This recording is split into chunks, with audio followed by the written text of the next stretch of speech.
dear buddies, you and me, old timers,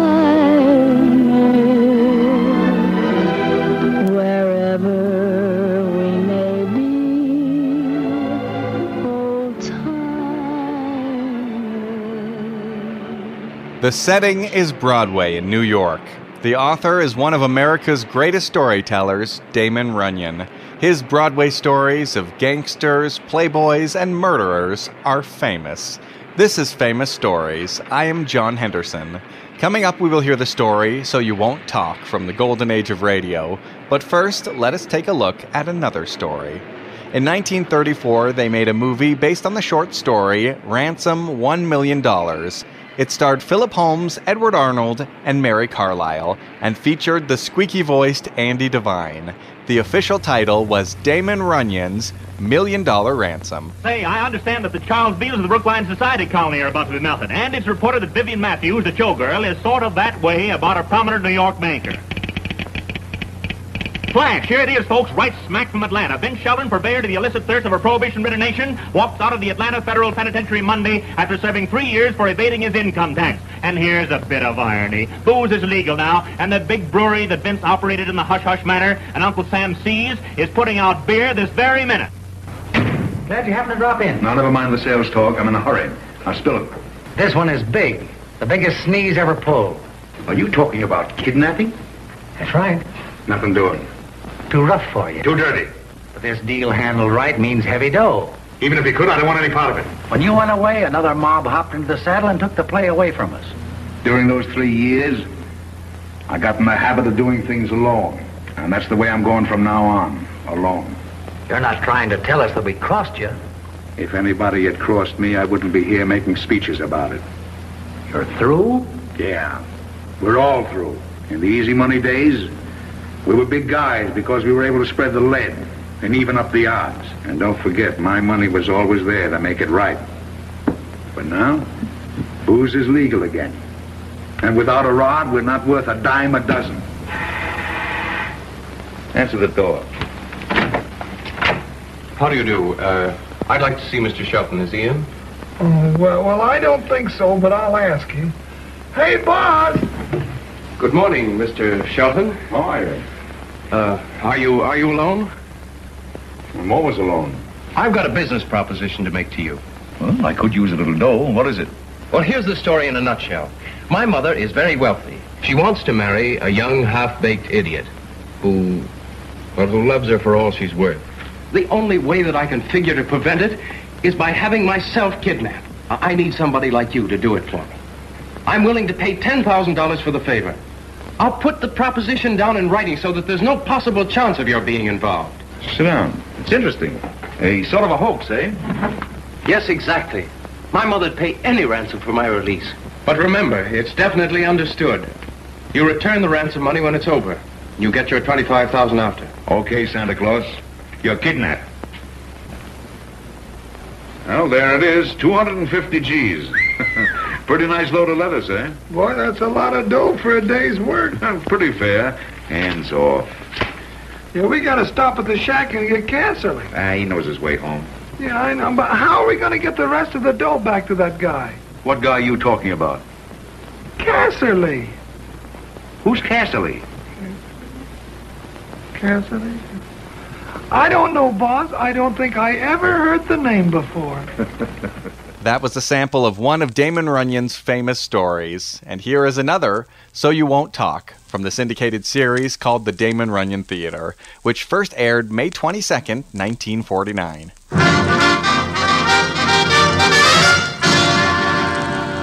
The Damon Runyon Theater.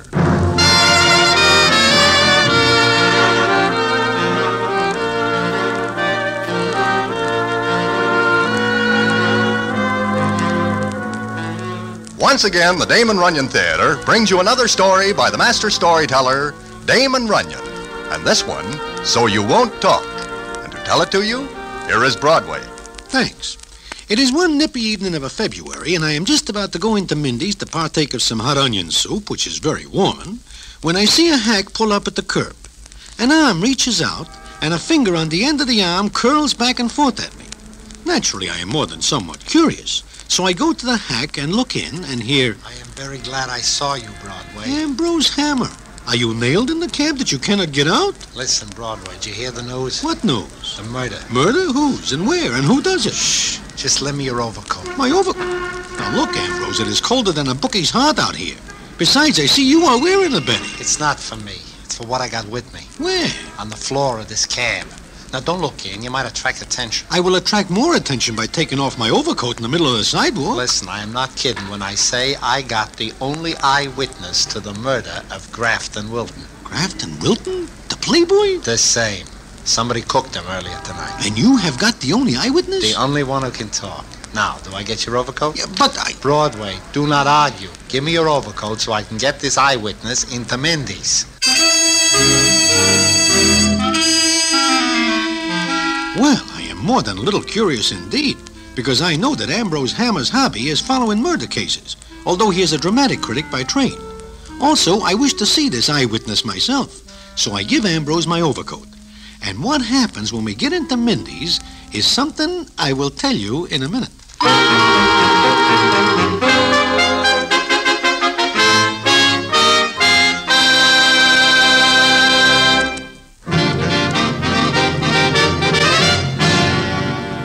And now, back to the Damon Runyon Theater and the famous story, So You Won't Talk.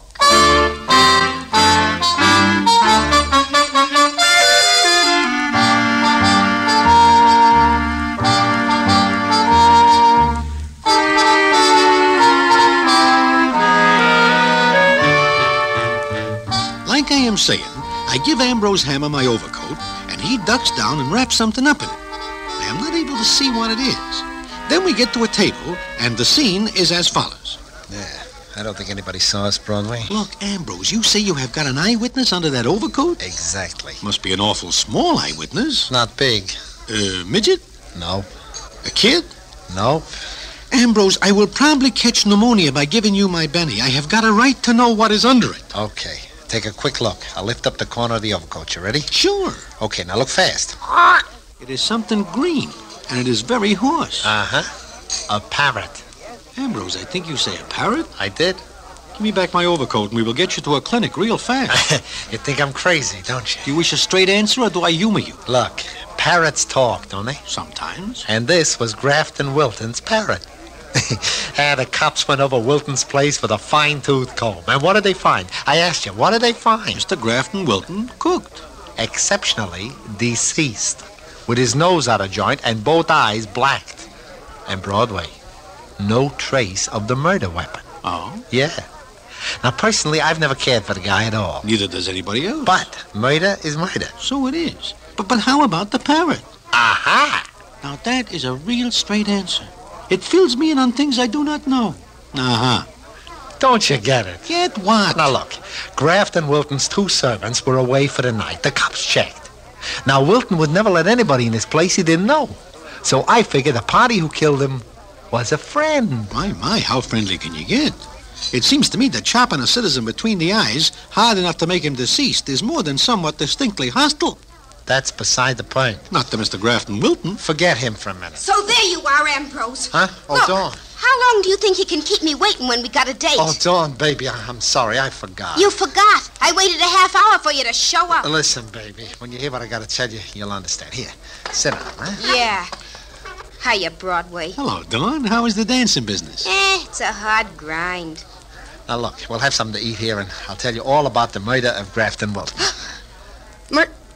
Wilton? Did you say Grafton Wilton? Sure, why? Grafton Wilton? You sure, Ambrose? Sure, I'm sure. Hey, baby, you're all pale. What's the matter? Oh, nothing. I'm just tired, I guess. Yeah, that's all. Just tired. There. Tell me about the murder.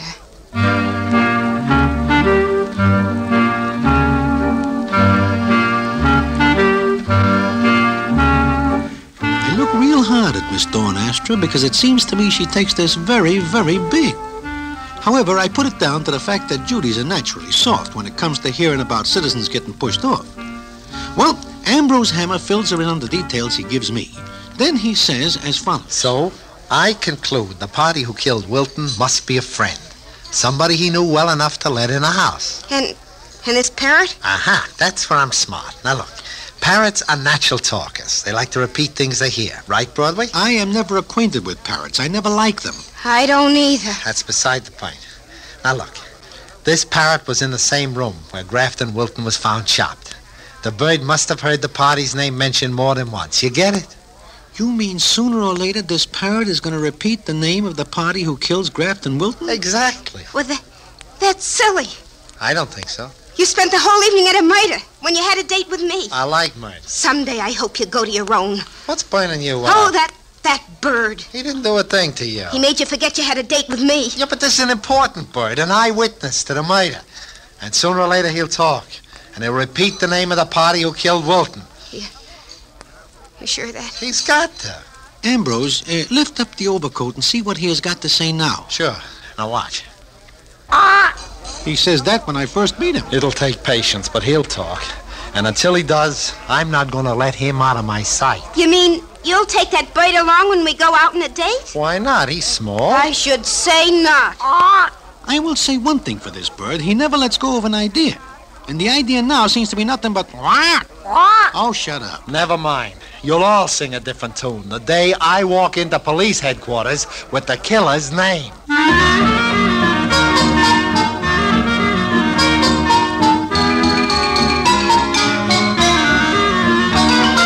As the days go by, Ambrose is never without the parrot. Then one night, I am about to go into Mindy's when I see a familiar figure. It belongs to Miss Dawn Astra, and there is never any mistaking her figure for a sack of potatoes. But she is deep in conversation with a hack jockey. I wait until she finishes, then speak to her. She jumps like I hit her and says... Oh, Broadway. Well, yeah, what is the matter? Matter? Nothing at all. You are nervous. No, I'm not. Who do you think I am when I tap you on the shoulder? No one. That is, well, you just scared me, that's all. Why? Why what? Why do I scare you? What difference does it make? Not at all to me. And by the way, is not that cab jockey I see you talking to one Julius Smung? Well, yeah. Yeah, it was.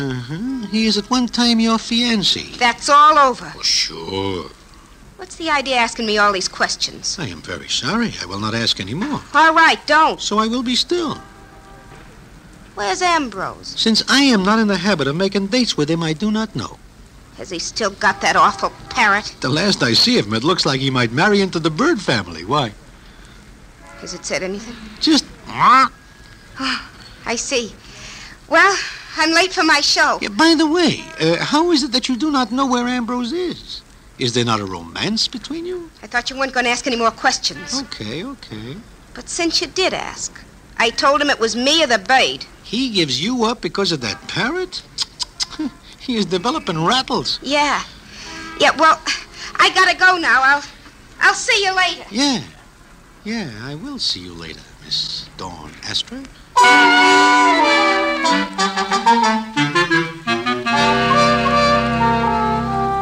The more I think of it, the more I think Miss Dawn Astra is acting more than somewhat strange indeed. But I think it is none of my business, and go into Mindy's. I am there maybe no more than 4 or 5 hours when Ambrose Hammer comes in. As usual, he is carrying the big cage with the parrot in it. He sits down by me and says, Broadway, it looks as though I'm going to have to give up the bird. Maybe because of Miss Dawn Astra? How'd you know about that? She tells me. Oh. Well, not only that, but my editor informed me that my dramatic criticisms are taken lightly because people seem to mistrust a man who is very close with a parrot. Does the bird say anything yet? Nothing. Wait a minute, maybe he'll talk now. Hey, you, talk. Talk, will ya? Well, business at the same old stand. It's disheartening. Here I am with the only eyewitness to a murder, and he won't talk. I give up Dawn to keep the bird. I risk making an idiot of myself, and he says... See what I mean? Ambrose. What? What name do you expect him to say? The name of the murderer. What else? It could be any name? Like a girl's name? No, not a girl. The blow that killed Grafton Wilton couldn't have been struck by a woman. Oh, I see. Why? I am just asking. Broadway, here I sit with the solution to a case that's baffled the cops. But the solution won't talk. Now, in order to keep my job, I gotta give up that parrot. Look, Ambrose, it seems to me that you are going too far. Why do you not keep the bird in your apartment when you go out? Do you have to take him with you? Sure, because at any moment he may say that name. Oh. I can't... Hey, I just thought of something. Yeah, what? You keep him for me. Me? Sure. No. Look, keep him in your hotel room. I will not be nursemaid to a bird. I'll pay you. I will not... How much? $5 a day. Wait a minute, let me get this straight. You mean that you will pay me £1 a day to watch this bird? Sure. Just sit with him. Listen to everything he says and write it down. How do you spell awk? You'll do it? For £1 a day, I will keep an eye on the Bronx Zoo and talk to all the animals. It's a deal. Come on, let's take him to your place now. It's a solution. But remember, you gotta sit tight and listen to him because he... Because he what? Broadway. You see that doll at the table near the door? The one with the black hair and real white face? Yeah. Who is she? I never seen her before. I have. I know that face. I know it. Well, congratulations. Come on. Excuse me, miss, but I think I know you. I don't think you do. I'm Ambrose Hammer, dramatic critic. I said you don't know me. And I don't know you. I never forget a face, especially if it's ever been in the newspapers. Who said mine was? Well, maybe I'm wrong. Excuse me. Let's go, Broadway. Sure. I'll swear I know that doll. And I'll swear it's in connection with... With what? I don't know. Anyway, I'm not going to worry about that now. The big thing is to get the parrot to your place. Broadway, you're going to be in on the most sensational crime solution of the century.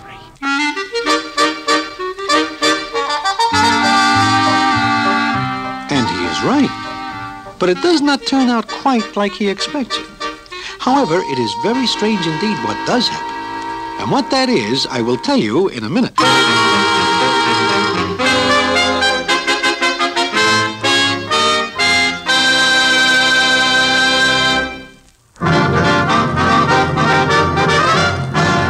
And now, back to the Damon Runyon Theater and the famous story, So You Won't Talk.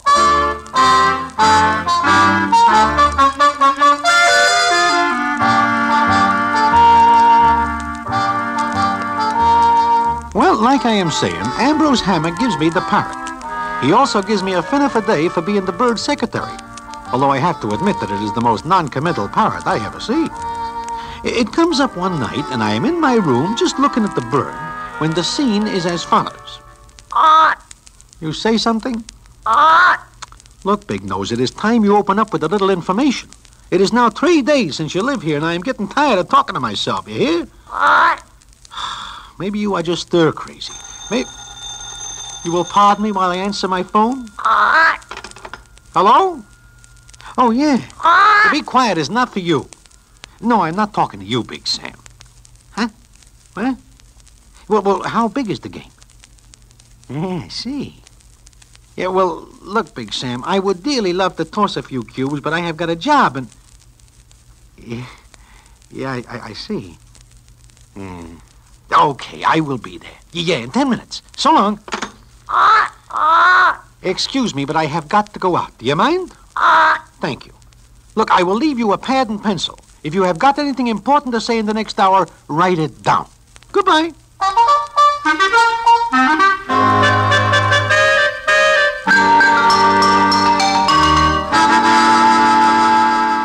Broadway, I have got to see this parrot you talk about. Well, sure. Maybe he will talk to you, Sam. Where is he? Over there in his... Oh, my goodness. The door to the cage is open, and your window is open. He is a most ungrateful bird. I give him a good home and he deserts. Well, look out the window. There is nothing out there but New York. Sam, the bird is gone. Ambrose Hammer will be very angry because this is a valuable bird. Besides, he pays me $1 a day for taking care of it. Oh, that is bad. £1 a day is £1 a day. Yeah. Hey, look. You win 15 fish tonight. It is not worth it. Wait a minute. There's some pet shops over there on 8th Avenue. Why not mosey over there and pick up another bird? It will not be the same as this one. Oh, who knows the difference? They're all green. Unless this one has a birthmark. Yeah. Maybe that is a good idea. Sure. You buy another bird, put it in this cage. Ambrose will never know the difference. And you will go on collecting the $5 a day. And besides, You will keep out of trouble with Ambrose. Sam, you are right. Come on.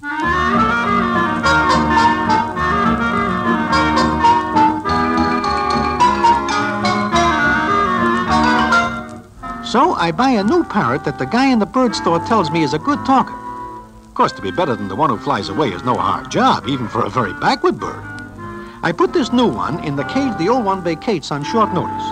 Then I look up Ambrose Hammer, who is at Mindy's. I take the parrot there, and the scene is as follows. Aha, I've been waiting for you, Broadway. Yeah, I know. Did he talk yet? Not a word. I got 4 pages of arcs written down. Take the cover off. In here? Of course, why not? Well, Ambrose, maybe we better wait. What's the matter with you? Take the cover off.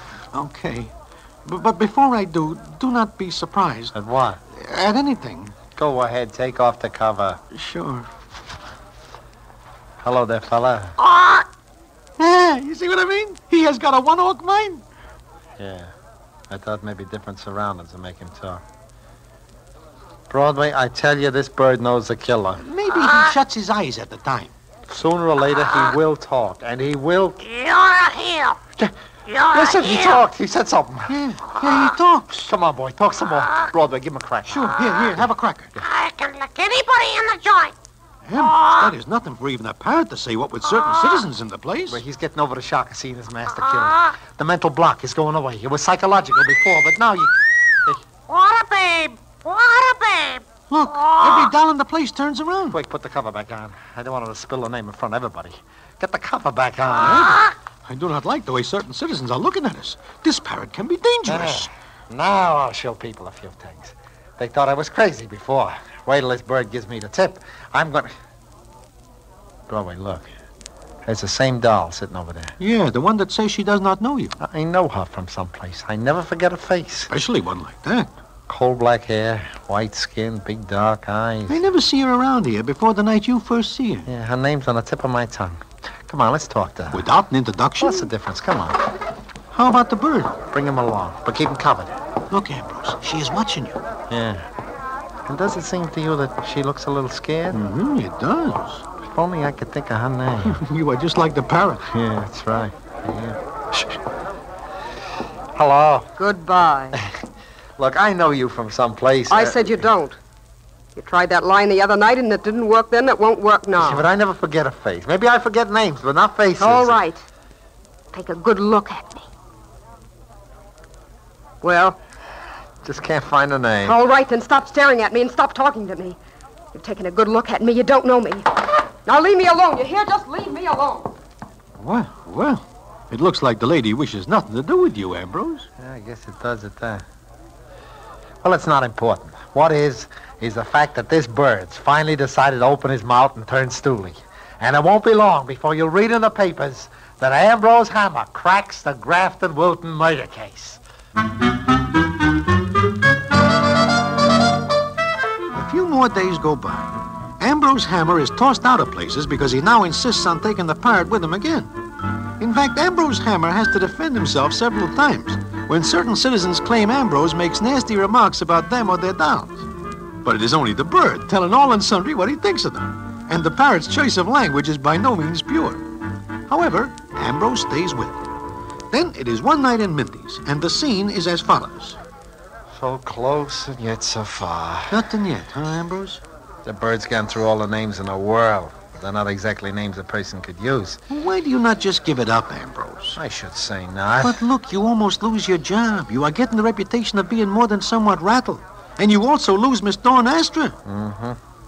Hey, that reminds me. Where is Dawn? I do not know. I do not see her for several days. Yeah, it's very funny. Hey, that reminds me again. When I walked in here tonight, a waiter gave me an envelope. What'd I do with that? Oh, here it is. Who's it from? Hey, this is in Dawn's handwriting. Oh, no. Oh. What is the matter? Look, read this. Yes, sir. Dear Ambrose, when you receive this, Julius Smung and I will be on our way to South America where we will be married. Julius Smung? That is the guy she is soft for before she meets you. Yeah. And I lose her because of this... shut What up. a babe! There is more. You wish me to read it? Go ahead. We are leaving suddenly because we are afraid it might come out that Julius calls on Mr. Grafton the night of the murder. Huh? Go ahead, read more. I do not tell you this, Ambrose, because I know you will get mad if you find out I once have a date with Grafton Wilton. Julius goes to see him for insulting me and... Well, go on. Ambrose, she says that Julius hits Grafton Wilton and kills him. Wow. How do you like that? The dirty double-cross... Broadway, all dolls are no good. She let me carry this undersized eagle around for weeks, and all the time she knew it was Julius Smung who killed Wilton. There is more. That's enough. It says P.S. Kindly do not tell it around that Julius kills Mr. Wilton because we do not wish any publicity about it. All the dirty... Oh, shut up. No, wait a minute. That bird just said a name. But Ambrose... Polly, Broadway, that's it. Pretty Polly. That dame, that doll, the one whose name I was trying to remember. That's it. Now, look, Ambrose, there is something I have got to tell you. No, it'll keep. Where is she? Come on. There she is. What for? Ambrose, please, before you go off on the wrong steer... I know that bird is going to tip me off. Do not speak to her, Ambrose. I tell you, do not speak to her. Just watch this. Well. Hello there. You again. I told you to keep away. You mind if I sit down? Either you'll beat her or I'll have you thrown out. Will you? Pretty Polly. Aha. Pretty Polly Olligan. I never forget a face. Ambrose, before you do any more... Broadway, meet Pretty Polly Olligan. How are you? Look, Ambrose, this bird is not... So, you're the one who was with Grafton Wilton that night, huh, Polly? You can't know. You can't. But the bird knew it. Here we go. 3 years ago, you, Pretty Polly, were sent to Auburn for trying to shake down Grafton Wilton on a breach of promise suit. It was not a shakedown. It was on a level. I couldn't fight his millions. So you bumped him. Ambrose, let us take our parrot and go someplace else before... Broadway, will you shut up? Okay, but I warn you... Now, Polly, you're not in town for your health. Also, you had a good motive for cooking Wilton. Yes, I did. And did you? Yes, I did. I went to see him. He had 2 black eyes and a banged-up nose. How did you know? Never mind. We talked. Then I put something in his drink. Sure. That killed him. But Julius Small... Ah, the police and no dopes, Broadway. They knew Wilton was poisoned, but kept it to themselves. But they kept looking for the citizen who blacked his eyes. Now what'll you do? Well, there's only one thing I can do. Yeah, I know. But I'm glad. I've been trying to go to the police for days, and I couldn't. Now I'm glad. Sure. It's better this way. Yeah. Now, Broadway, you believe me about the parrot tipping the star? Well, What the devil are you trying to tell me? Who, me? Yeah, you. You kept trying to warn me about something. Oh, no. You are mistaken, Ambrose. Sure. You are mistaken.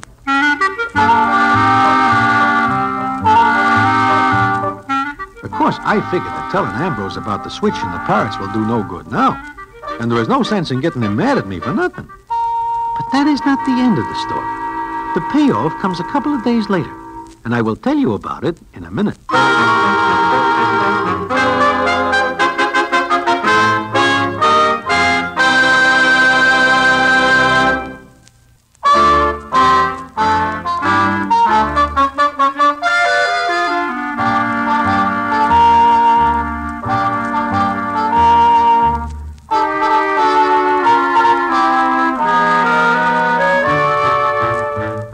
Saying it is a couple days later that I am sitting in Mindy's when in walks Ambrose Hammer and sits down by me. I see that something is on his mind, and I ask him to get it off. And he says... Yeah, there is something on my mind. And what is that, Ambrose? I can't get over what a close call I had with that Dawn Astor. Close call? What are you talking about, Ambrose? Why, at one time I was crazy about that doll. I was going to ask her to marry me. Think of that. But why is that a close call? Well, if there's one thing I can't stand, it's a doll who can't tell the truth. What? Does Dawn lie to you? I just got around to reading all this note she sent me. What with all the excitement, that you know, note, well, what does it say? Yeah, funny you didn't see it, Broadway. You read it. Sometimes I am nearsighted. Broadway, when you had the parrot, did you take good care of it? When I have it, I take very good care of it. Sure. So why should she lie? Why should she tell me she stole the parrot from your hotel room? She says that? But why? She says she was afraid the parrot would talk and mention Julius Smung. Oh, I see. And you say she lies. Well, what makes you say that? Because the parrot is never out of our possession. The only parrot who could possibly give us the name of the murderer. Pretty Polly.